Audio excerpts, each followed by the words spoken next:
نحمده ونصلي على رسوله الكريم أما بعد فأعوذ بالله من الشيطان الرجيم بسم الله الرحمن الرحيم رب اشرح لي صدري ويسر لي أمري واحلل عقدة من لساني يفقهوا قولي واجعل لي وزيرا من أهلي اللهم فقهنا في الدين اللهم وفقنا لما تحب وترضى رب ارحمهما كما ربياني صغيرا استغفر الله الذي لا إله إلا هو الحي القيوم واتوب الیہ آمین۔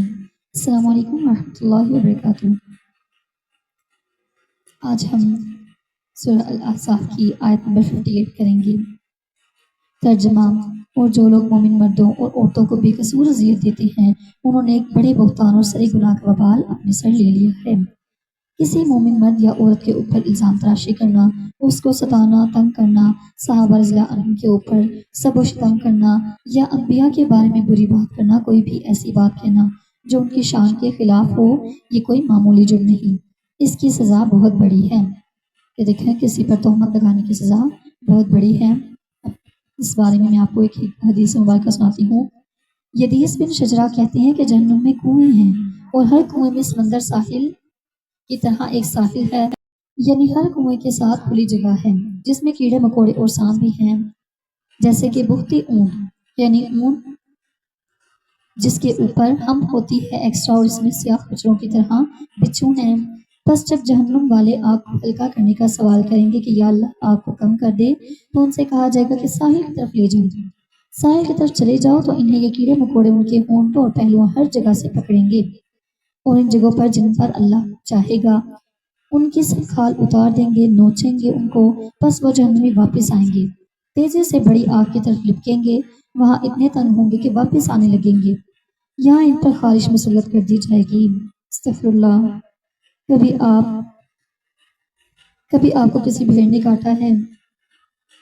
یہاں تک کہ ان میں سے کوئی ایسی جگہ کو کھجائے گا کہ ہڈی تک باہر نکل جائے گی، اتنا خارش کرے گا کہ ہڈیاں نکل آئیں گی۔ اس سے کہا جائے گا کہ اے فلاں، کیا تمہیں اس سے تکلیف ہو رہی ہے؟ تو وہ کہے گا ہاں۔ پھر اسے کہا جائے گا کہ یہ اس وجہ سے ہے جو تم مومنوں کو تکلیف پہنچاتے تھے۔ کسی کے اوپر الزام لگانا، اس کو ستانا دراصل اپنے ہی لیے بہت بڑی مصیبت کھڑی کرنا ہے، اس لیے پوری طرح سے اس سے بچنا چاہیے۔ کسی کے بارے میں کوئی بری بات زبان سے نہ نکلے الا یہ کہ اگر آپ باقی یقین رکھتے ہوں اور وہ بھی ضرورت ہو تو تب کریں، ورنہ اس کو بھی منہ پر لانے کی ضرورت نہیں ہے۔ سوچیں کہ ہماری وہ کون سی باتیں ہیں جن سے ہم دوسروں کو اذیت پہنچاتے ہیں۔ دیکھیں اللہ سبحانہ وتعالیٰ نے ہمیں جتنی بھی برائیوں سے بچنے کا حکم دیا ہے ہمارے اپنے ہی فائدے کے لیے حکم دیا ہے۔ جب کوئی نیک عمل کرنے کو دل نہ کرے تو یہ سوچا کریں کہ اللہ سبحانہ وتعالیٰ کے پاس تو دینے کے لیے جنت بھی ہے اور جہنم بھی ہے، میں نے اپنے لیے سلیکٹ کرنا ہے کہ مجھے کیا چیز چاہیے، کیونکہ ہم تو جہنم کی آگ تو برداشت نہیں کر سکتے، تو ہم انشاءاللہ اللہ سبحانہ وتعالیٰ سے جنت ہی لیں گے نا۔ تو عمل کرنے کو دل نہ کرے تو پھر یہ سوچا کریں کہ اللہ سبحانہ وتعالیٰ کے پاس دونوں چیزیں ہیں دینے کے لیے، لیکن میں کیا برداشت کر سکتی ہوں؟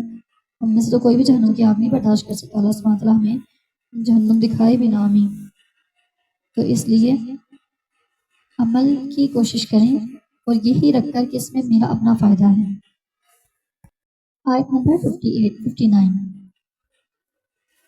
اے نبی صلی اللہ علیہ وسلم اپنی بیویوں اور بیٹیوں اور اہل ایمان کی عورتوں سے کہہ دیجئے کہ اپنے اوپر اپنی چادریں لٹکا لیا کریں، صرف چادر پہننا کافی نہیں، چادر کا پلو بھی لٹکانا چاہیے، آگے کرنا چاہیے، چاہے اوپر سے گھونگھٹ نکالیں، چاہے سائڈ سے نقاب کریں، جو بھی کریں۔ آیت کو مارک کر لیجئے، 59 نمبر آیت ہے سورۃ الاحزاب کی۔ بہت سے لوگ یہ اعتراض کرتے ہیں کہ قرآن میں کہاں پردے کا حکم ہے؟ پردے کا حکم کہاں ہے؟ یہ ہے پردے کا حکم۔ اس کو کہا جا رہا ہے نبی صلی اللہ علیہ وسلم کو کیا حکم دیا جا رہا ہے کہ آپ صلی اللہ علیہ وسلم آگے پہنچائیے، کیونکہ اہم حکم تھا، اس لیے اللہ سبحانہ تعالیٰ نے آپ صلی اللہ علیہ وسلم کے ذریعے پہنچایا۔ کس کو؟ سب سے پہلے تو اپنی گھر والیوں کو، اپنی بیویوں کو، کیونکہ وہ رول ماڈل ہیں، وہ قائد ہیں، لیڈرز ہیں۔ وَبَنَاتِکَ، پھر اپنی بیٹیوں کو کہیے، اور اس کے بعد وَنِسَاءِ الْمُؤْمِنِينَ، کیا مطلب ہے النساء المؤمنین کہ مومن عورتیں، سب مومن عورتیں۔ تو کیا ہم سب مومن ہیں؟ ایمان کا دعویٰ کرتے ہیں؟ ہم سب سے خطا ہے، کیا کریں؟ یدنینا علیہ، ادنا علی کا مطلب ہوتا ہے اوپر سے لٹکانا، پلو لٹکانا، اوپر سے لٹکائیں، من جلابیبہم، اپنی چادروں میں سے، یعنی چادروں کے کچھ پلو اپنے اوپر لٹکا لیا کریں، घूंघट निकाल लिया करें। ज़ालिका अदना अन युरफ़ना, ये इससे करीब है कि वो पहचान ली जाएं। फला युज़ैन, फिर अजियत ना दी जाए, यानी दूसरे मर्दों मर्दों को, मुनाफिकों को खास तौर पर पता चल जाए कि ये मोमिन शरीफ औरतें हैं और ये अपना आप किसी के लिए पेश नहीं करना चाहती और ना ही किसी के लिए ज़ेबो ज़ीनत का ज़रिया बनना चाहती हैं। वकान अल्लाहु गफूर रहीमा, और अल्लाह सुब्हानहू व तआला वो बख्शने वाला निहायत मेहरबान है।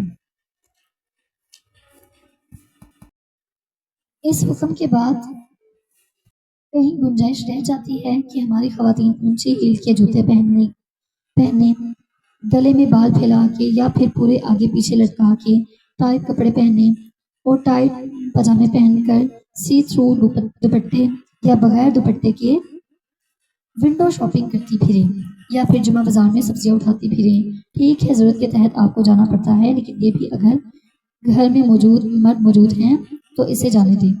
ज़रूर आपने अपनी पसंद के टमाटर लाने हैं, जो वो ला कर दें उसे पकाएं। अगर जायका अच्छा नहीं बनेगा, आपके साथ वो भी सफ़र करेंगे, आइंदा अच्छा लेकर आएंगे, उसको सिखा दे। तो अल्लाह सुब्हानहू व तआला हमें मुशक्क़तों से बचाता है कि ऐसी जगह जहाँ मर्दों के हुजूम है मत घुसें इसमें। और अगर कोई नहीं है, बेवा औरत है, शौहर नहीं है, बच्चे छोटे हैं, ला ही नहीं सकते, आपको ही जाना पड़ता है, आपको पूरी तरह से कवर करके जाएं, पर्दा करके फिर निकलें और ज़रूरत की बात करके ज़रूरत की चीज़ उठाएं और घर वापस आएं, ना कि हर ढेर पर झांक कर देखें कि यहाँ क्या बिक रहा है और इस झांकने में इस मर्द को भी टक्कर हो, इसको भी टक्कर हो और फिर वो पलट के पीछे देखे।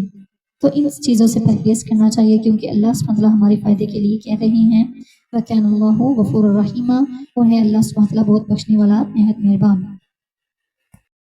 तो गोया इस आयत से ये पता चलता है कि हिजाब मोमिन औरतों की आइडेंटिटी है, यानी एक ईमान वाली हिजाब से पहचानी जाती है। ज़ालिका अदना, ये ज़्यादा करीब बात है, अन युरफ़ना, कि वो पहचान ली जाए कि हाँ वो मुसलमान औरत ही जा रही है। अब एक ही बाजार में अगर मुस्लिम हिंदू औरत जा रही हो तो कैसे पता चलेगा कि इसमें से मुस्लिम कौन है? देखिए, मुसलमान औरत अपने पर्दे से ही पहचानी जाएगी ना, ये मुसलमान औरत जा रही है। ठीक है, कपड़ों से तो नहीं पता चलेगा, स्टाइल से तो नहीं पता चलेगा, क्योंकि वो तो मुसलमान औरतें भी सारा इनका स्टाइल कॉपी कर रही हैं हर चीज़ में। तो वो स्टाइल से तो बिल्कुल भी समझ नहीं आएगा, तो किस चीज़ से पता चलेगा? इस हिजाब से पता चलेगा कि फिर वो कुरान में हिजाब का हुक्म ही नहीं, तो इस हिजाब से पता चलेगा। और फिर कहना कुरान में हिजाब का हुक्म ही नहीं है, किस कदर जुल्म की बात है। तो देखिए क्या बताया गया है, जो मोमिन औरत है उसकी पहचान किस चीज़ से होती है? पर्दे से। जब वो पर्दा करके निकलती है तो पता चलता है कि एक दीनदार घराने की लड़की है और मुस्लिम औरत है, अच्छे घराने की है। अच्छा, कुछ औरतों को अगर कहा जाए ना कि आप नकाब किया करें, तो कहते हैं हमारा गला इसमें सांस बंद होता है, नकाब में हम निकाब नहीं कर सकते। तो देखिए उन्हें ये बताएं कि अगर आपका इसमें सांस बंद हो रहा है तो आप सोचें आगे कब्र में आपका फिर क्या हाल होगा। कब्र तो बहुत मुश्किल है और आखिरत की ज़िंदगी फिर से भी ज़्यादा मुश्किल है। तो इसलिए इन अजाबों का खौफ रखते हुए कि अल्लाह सुब्हानहू व तआला की हम सिर्फ गफूर रहीम सिर्फ को याद रखते हैं कि अल्लाह सुब्हानहू व तआला बहुत बख्शने वाले हैं, बहुत मेहरबान हैं, हम ज़रूर जन्नत में जाएंगे, हम तो नबी सल्लल्लाहु अलैहि वसल्लम की उम्मती हैं, हम बस इसी खुश फहमी में जी रहे हैं। लेकिन अल्लाह सुब्हानहू व तआला की जो सिर्फ गफूर रहीम है, इसको याद रखते हैं हम, तो हम अल्लाह सुब्हानहू व तआला की इस भी सिर्फ को याद रखें कि अल्लाह सुब्हानहू व तआला शदीदुल इक़ाब भी हैं, सख्त अज़ाब देने वाले भी हैं, सख्त सज़ा देने वाले भी हैं। तो हर इंसान अपने किए का बदला पाएगा। ऐसा नहीं है कि बस अल्लाह सुब्हानहू व तआला गफूर रहीम है तो उस पर, और हम नबी सल्लल्लाहु अलैहि वसल्लम के उम्मती हैं तो हम जन्नत में ही जाएंगे, ऐसा नहीं है। अल्लाह सुब्हानहू व तआला हम सबको बगैर हिसाब के जन्नत के दोस्त में दाखिल करें, आमीन।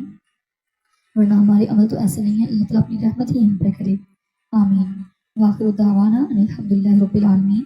अस्सलामु अलैकुम व रहमतुल्लाहि व बरकातुहू। अल्लाह ताला हमें इस सब पर अमल करने की तौफीक अता फरमाए, हमारी ज़िंदगी में दीन को नाफिज करें, हमें अपनी खास चुनी हुई बंदियों में शामिल कर लें, आमीन।